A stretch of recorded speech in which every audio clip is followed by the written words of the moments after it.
How do you feel about robots? They can come in many different shapes, sizes, and purposes depending on why they were made. Some people can find them scary, while others find them exciting.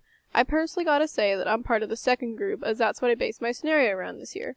My name is Cady Shea, and throughout my 8th grade year, I've learned the Python programming language. Towards the end of the year, I also had a little time to tinker with an Arduino Uno, or something similar to a mini computer brain, which I'll also be briefly speaking about today.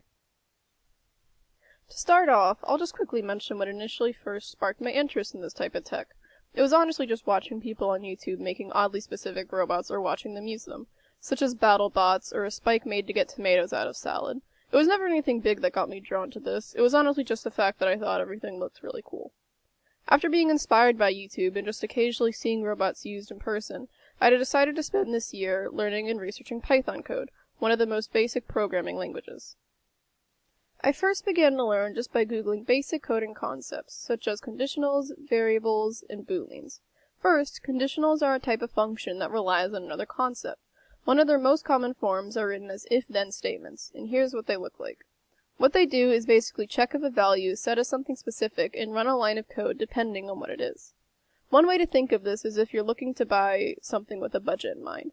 If an item you're looking at is below your budget, then you will buy it. If it's above your budget, then you won't buy it.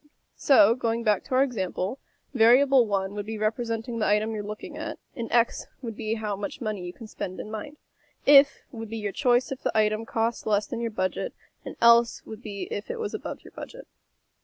Another type of conditional is a boolean, which is basically something that deciphers if a statement is true or false, then runs a line of code depending on if it is or not.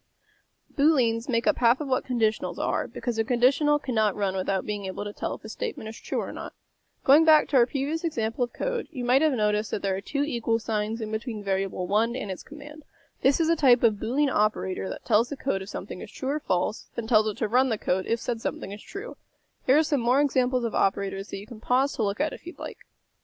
Finally, we're left with variables, which is what all of this relies on to work.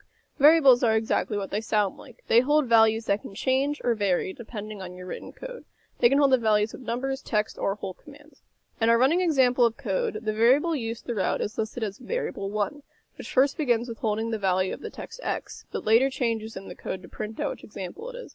As you can see shown through the circles, the variable stays the same throughout, but the value it holds changes depending on what it first equals. Here's another example of the same concept, but shown with numbers instead.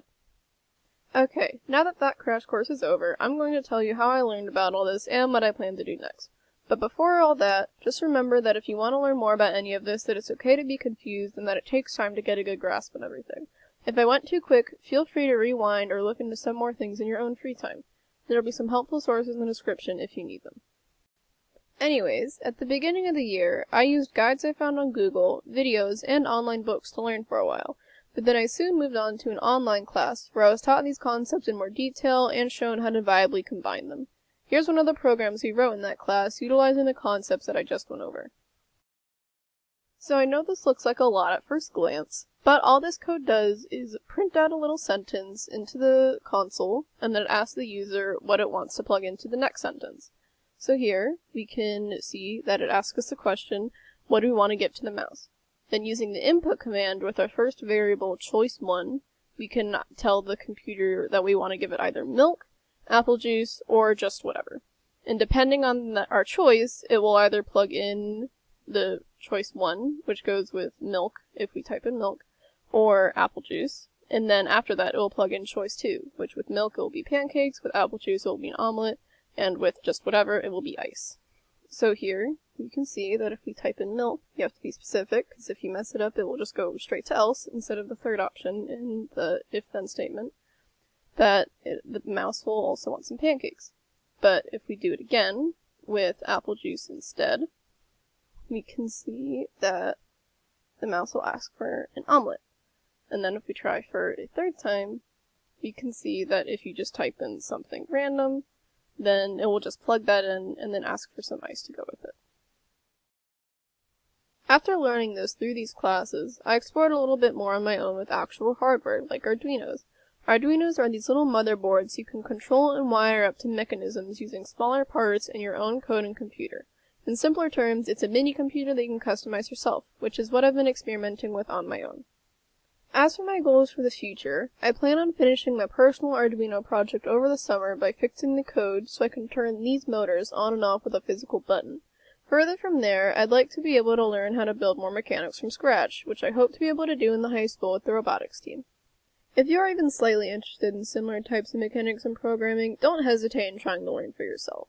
The main reason I did this whole project was purely because I just think robots are cool, and that's as good a reason as any. Some good sources to check out to get you started will be listed in the description, and I wish you luck if you choose to pursue a similar field. Thank you for listening.